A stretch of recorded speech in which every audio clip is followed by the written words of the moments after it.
Welcome to episode 50 of the MMA Rundown podcast.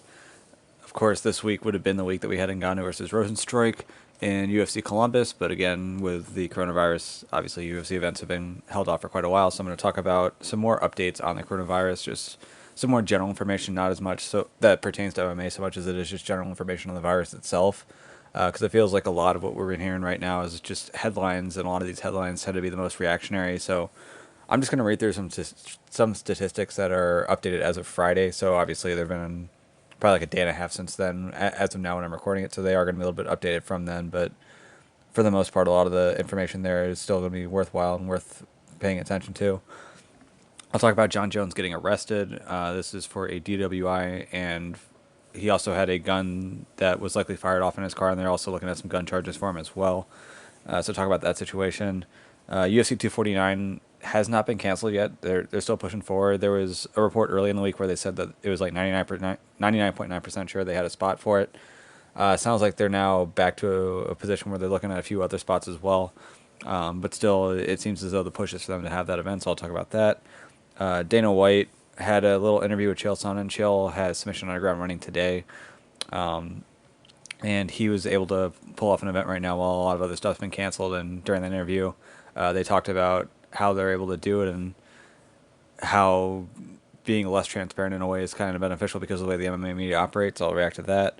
And then this is sort of some news that it may not be that new to this week, but it was new to me this week. But with there being a lack of sports right now, a lot of the athletes who otherwise would be competing or practicing right now have a lot of free time to give interviews, and among them was Gordon Ryan, and he gave an interview on the Who's Number One podcast to Flow Grappling and answered a question about his retirement that pretty much said that he never really did retire. It was more so just something to keep his name in the news because he didn't have any competitions coming up in the near future. So I'll talk about the implications of that and then also some of the other stuff that came up in that interview, and that'll be the last topic. So just 5 topics this week, but again, without there being any active fights, without anyone knowing when they can start scheduling again, it's going to be tough for new fight announcements to be made or for any fight recaps or previews to be done. So starting off with just the coronavirus as a whole, the rates I'm going to read right now were last updated on March 25th, but these are just death rates per country. So Italy had the highest at that point, at least at 10.19, Spain at 7.58, Iran at 7.35, France at 5.82, UK at 5.21. Then a big dip, Switzerland at 1.62%, US at 1.53%, South Korea at 1.49%, and Germany at 0.62%. So we are seeing a pretty big variance in death rates. As far as the U.S. Information goes, remember, again, this was declared a global pandemic back on the 11th of March. That was when the NBA had to cancel the season because Rudy Gobert and Donovan Mitchell tested positive. Now, both of them are now clear. Not that that's surprising. I think most people, they understand with the disease that, for the most part, it affects people who are older. At least it's more fatal to those who are older. So young athletes in their prime are going to be okay. But since then, we've had 16 days from the data that I'm about to read being updated, but 18 days from today. But as of Friday, the U.S. deaths were at 1,246. I think it's a little over 2,000 now. The U.S. cases was at 85,356. Again, I'm pretty sure that's well over 100,000 now. But it's worth noting that the cases, for them to have a positive test on a case, they actually have to have someone come in and test positive. And for the most part, the people who are being tested are the people who have the most obvious symptoms. So there is definitely a selection bias in here. If you have someone who maybe has more minor symptoms, they might not be getting it tested even if they have it, so that's not counting towards the case. And again, the death rate is deaths divided by cases. So if you're massively understating the cases, then the death rate is actually going to be overstated. So per the CDC, the U.S. death rate is 1.46. But again, if you're having these selection biases in the test, in all likelihood, it's a lot lower than that. So there's that thing. There's that to consider as well. But also for the number of cases, you're also looking at people who are asymptomatic but have it. They're not going to get tested, so again, they're not going to be included in that. And people who did have it but were able to get over it, they're not going to test positive either. They are talking about doing some antibody testing now to figure out how many people had COVID-19 and were able to get over it. But the main idea there is that for as many cases as you see right now, in all likelihood, it's a significantly higher number. The bad news about that is that means a lot of people got it. The good news about that means the death rate is a whole lot lower than people think it is. From Dr. Birx on the Friday news conference, she said that the percentage of people who took tests and tested positive was only 14%. So that means 86% of the people who had these symptoms and that they felt were actually worthwhile testing. Most of them, and a vast majority of them, did not have the coronavirus, which is good. So I know every time you hear someone cough right now, the assumption is, oh god, they probably have it. But at least as far as the testing goes, there's still plenty of people who have flu or have seasonal allergies and don't have coronavirus as well. As far as the effect on the economy, though, that's been pretty severe. The number of unemployment claims, not last week as in the last 7 days, but last week as in the week before that, was 3.28 million. That seems like that number is going to go up as well. So for the U.S. right now, I think right now the number of deaths is around 2,000, but we've had millions of people go unemployed, and the longer this goes, the more issues we're going to have with that. So it really does bring into account where do you really strike the balance between protecting the country from the coronavirus and from allowing things to go on and allowing people to work. Obviously, I would like to see things get back to normal. If the coronavirus is very deadly, obviously you have to protect people, but it seems like right now with the numbers coming back, it's not as deadly as it was first made out to be. And that kind of factors into some of these articles I was reading throughout the week. So one of them was that this prominent British epidemiologist who had predicted 500,000 deaths in Britain and I think around 2 million in the U.S. Revised his estimates down to 20,000 in Britain. And the big reason for the estimates coming down is because the death rate, he realized, was massively overstated. Some of the ways that they try to figure out how high the death rate actually is, or at least how, I guess it's a couple of steps. So first off, they'll take like a random sample of people and test them all. And then based on that, they'll get a rough idea of, okay, well, if this random sample has this infection rate based on our test, then we'll assume that infection rate counts throughout the country. So then they'll use that number in the denominator rather than just the total cases that tested positive. And then when they do the death rate divide by that, the death rate's a whole lot lower. So we saw, at least in Britain, that they made a massive adjustment on the estimate. They're also making those massive adjustments in the U.S. as well. The highest I've heard since people have talked about readjusting those estimates was with Dr. Fauci, who was on a Sunday show on CNN, I think, and he was saying that he was thinking like 100,000 to 200,000 would be the max that he'd be looking at for the U.S. But again, that's the high end. That's not necessarily the middle, which is where it tends to be. So again, that's positive. There was an article from a couple of Stanford medical professors in the Wall Street Journal where they're pretty much talking about the same thing, where they're just saying that the death rate is massively overstated right now, but if you consider the fact that the death rate is accounting for positive cases, not for everyone who possibly could be tested, that in reality it should be a whole lot lower. So I think just as a whole, a lot of news that we've been getting lately, though anytime you see a headline where it's like, well, this specific person, this jazz singer died, or this specific athlete's parent died. Anytime you hear a story like that, or there was this story that recently came out where there was like a baby who had coronavirus but likely had some other issues as well. When they make it a case-by-case thing, it's like, oh my god, look at all these different people who are dying. But when you look at it from just a pure statistical number, I mean, I'm not saying 2,000 people isn't a lot of people, especially over the course of a few weeks. But for something that we're talking about potentially killing 500,000, a million, 2 million people within a year, if it's that bad, then you probably do have to shut the country down and really get things slowed down so we can prevent that. But if we're looking at something that kills a couple thousand people over the course of like a few weeks, it's obviously not good. But is it worth the drawback of shutting down the economy and spiking unemployment claims massively and putting a lot of people in some really tough positions? I mean, that's where it gets a little bit trickier. Obviously, like I've said before, and like what's fairly obvious, the more freedom you take away from people, the more you can reduce outside causes of death. Like I mentioned before, if you don't let anyone drive faster than 5 miles an hour, you're going to significantly decrease that number of 37,000 traffic deaths a year. But at some point, you kind of have to make some trade-offs and say, okay, we're going to give the people the freedom to drive a little bit faster and to be a little more reckless, so to speak. But the trade-offs there end up being worth it in the end. So I don't necessarily have like a case that, oh, the U.S. should reopen right now or the U.S. should reopen immediately. But I think a lot of the signs that we're seeing right now tend to show that this is not going to be as bad as early projections were, and I think that's a good thing. So moving on, I guess talking about traffic. We have Jon Jones, who just got a DWI, got arrested for DWI, and also likely is going to be facing a gun charge. So effectively the story is that a gunshot had been heard. He was in his car outside of a strip club, and when he was pulled aside, they had him do some sobriety tests. He failed the sobriety tests, and as a result, he was booked.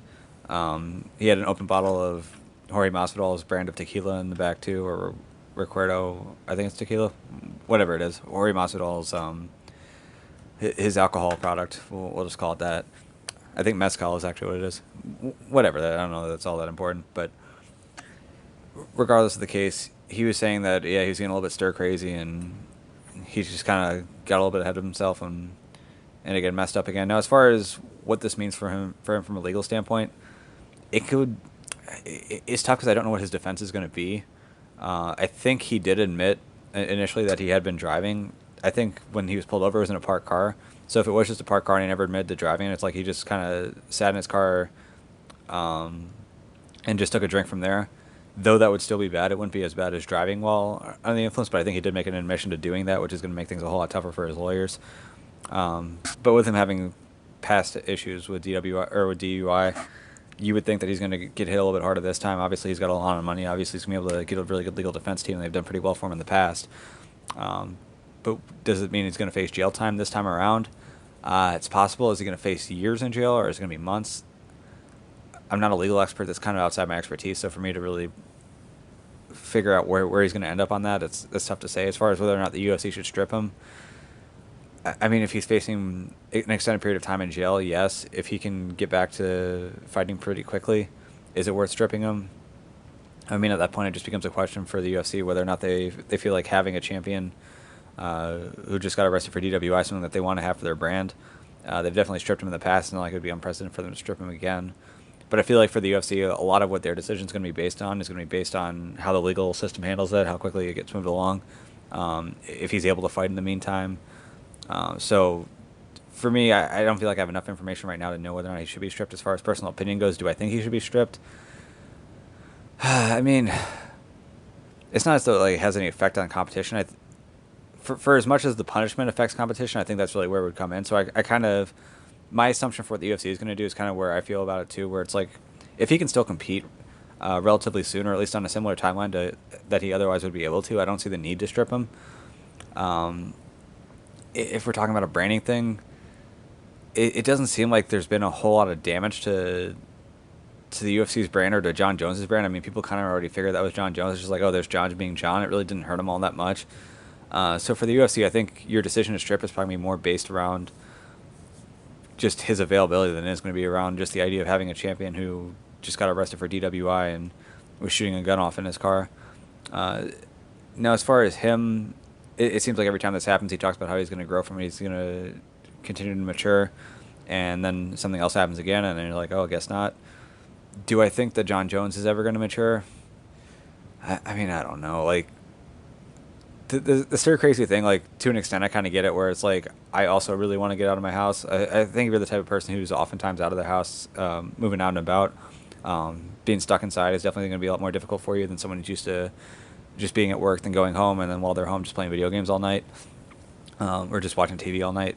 So for Jon Jones, I can definitely understand that there are people who would get stir crazy. Now, some people take their stir crazy out different ways. Some people might go to a mountain and just kind of like run around the mountain, or do some hiking. Some people go to a strip club, drink some alcohol in their car, and shoot off a gun. I think there's a pretty big difference between the two of them, and obviously Jon Jones making the choice he did was not very smart. As far as whether or not he should have a driver, I mean, who's he going to hire as a driver, and what exactly are they going to do? Like, is the driver going to say, hey, John, don't shoot that gun. Hey, John, close that bottle, we're in a car. Like, you're talking about more than just a driver with him sometimes. I think sometimes you're also looking at a babysitter, and I don't know that a UFC champion like him is going to be so willing to take on a babysitter.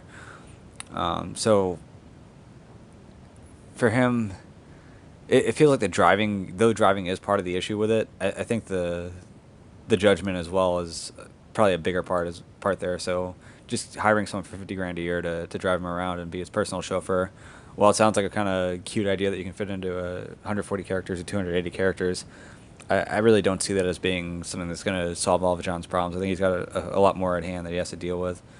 And for him, maybe he has to get to a point in his life where he's just done with alcohol. Maybe he just has to go stone sober, and he has to realize, hey, maybe this is an alcohol thing, and maybe even if alcohol isn't to blame there, just the pursuit of alcohol kind of puts him in positions where he's doing things that aren't necessarily best for him. Maybe that's the solution for him, but I don't know that I see him doing that anytime soon. Maybe that's something he's going to have to put as a chip on the table when he ends up going to court, where he's like, okay, well, if we get, or if his lawyer's like, hey, if we can get our client sober, we're confident that this is going to stop a lot of these issues from ever happening again.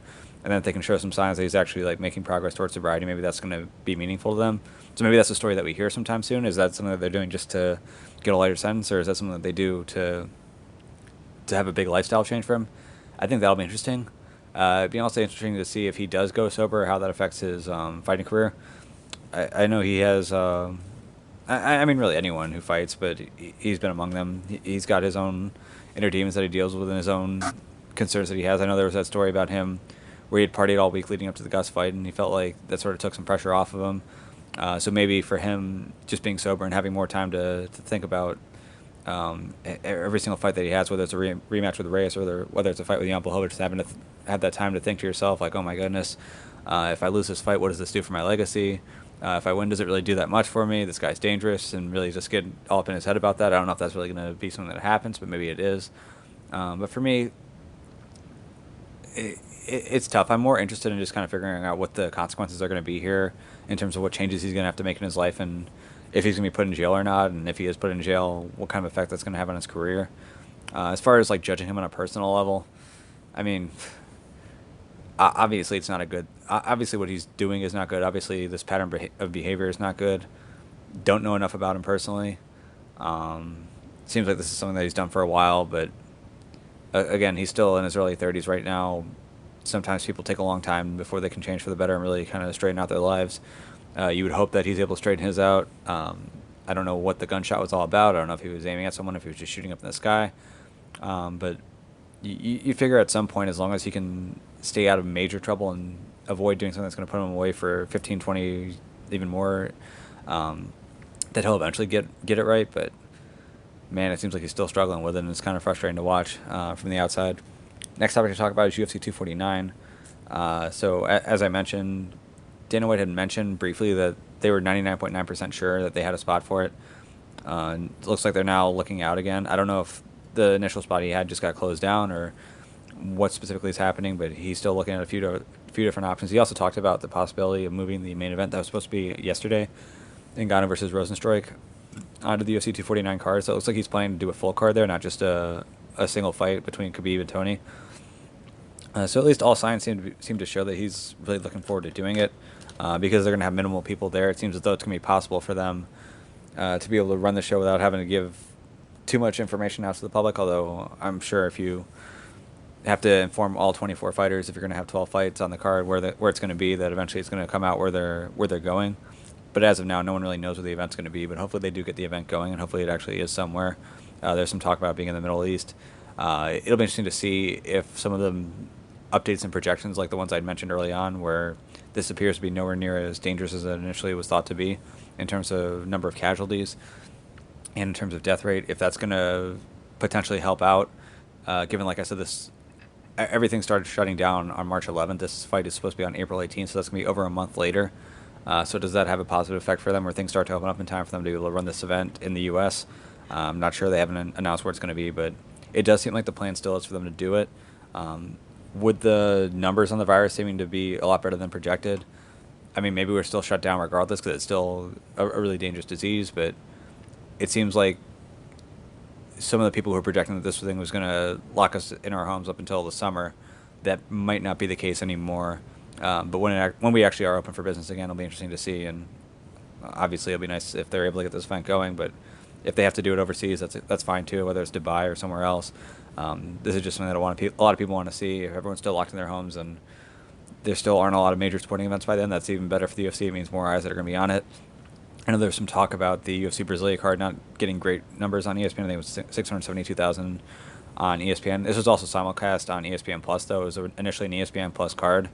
ESPN Plus has millions of subscribers, and many of them are UFC fans.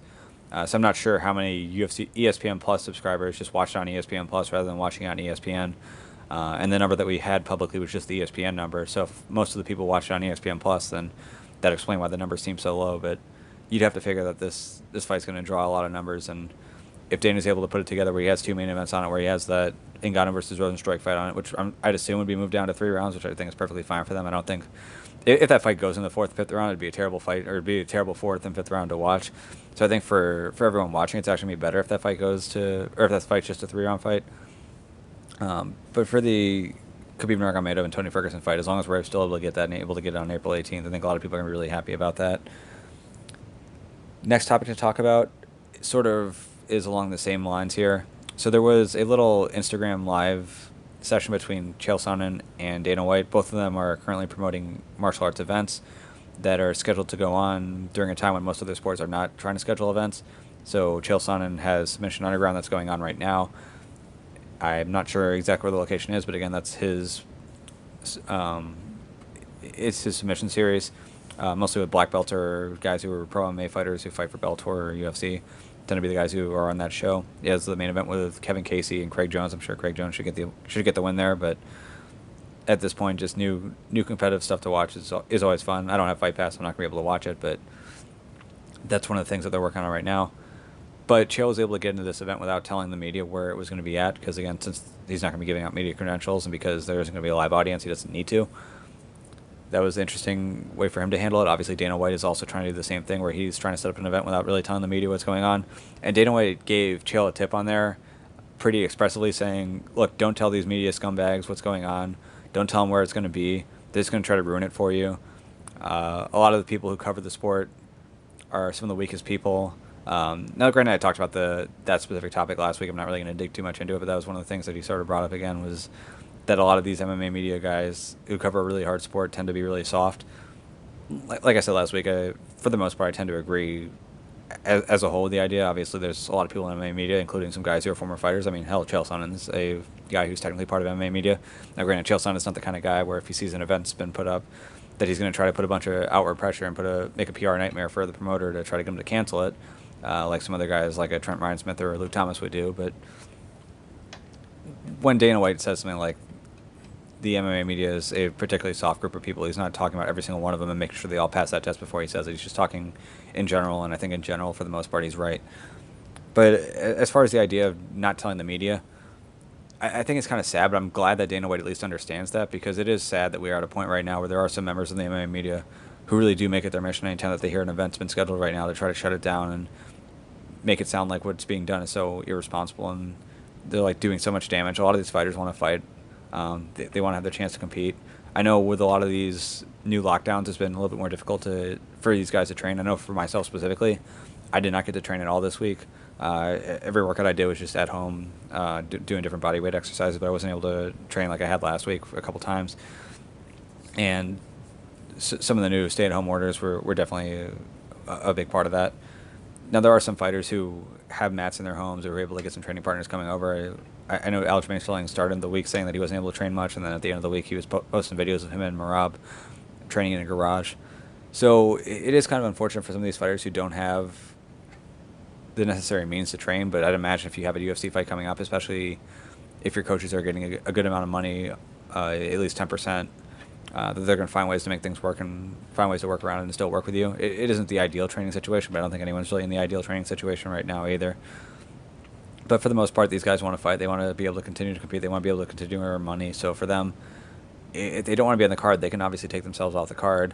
It's not that hard to be like, I've been coughing, I've been feeling like it, I kind of feel like I have something. You could just say that, and I think for the most part, the UFC would be like, okay, cool, never mind, get off the card.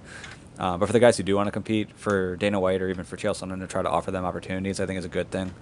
And for some of these MMA media members to try to like shut it down and stop these young 30-something healthy guys who are really at very minimal risk to having any serious injuries or serious issues from the coronavirus, I just don't agree with it. And especially now where we're at, where there's a lot of these self-quarantines in place. I mean, if you have these guys who are pretty much staying at home for the most part on their own, they take a fight, and let's just assume for whatever reason they catch the coronavirus while they're fighting. Maybe it's like, maybe one of the 24 fighters has it who fights early on in the cage, and for whatever reason it's still on that surface, and then people are getting it throughout the night. And these guys are going back home and still staying at home and self-quarantining, which they probably be legally required to do anyway, but they could do that on their own as well, if that's what it took for them to fight.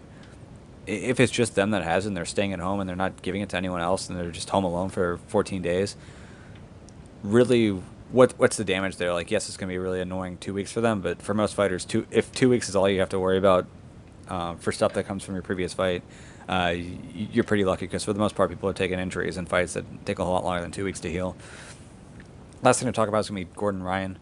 So, like I mentioned early on in the preview, in terms of what I'm going to talk about, Gordon Ryan did do an interview on Flow Grappling on the Who's Number One show, and he was asked about his retirement. And in that interview, he said, "Look, I really wasn't retiring. I just didn't have any fights coming up, so it was a way to keep my name in the news until I got some more matches to come up."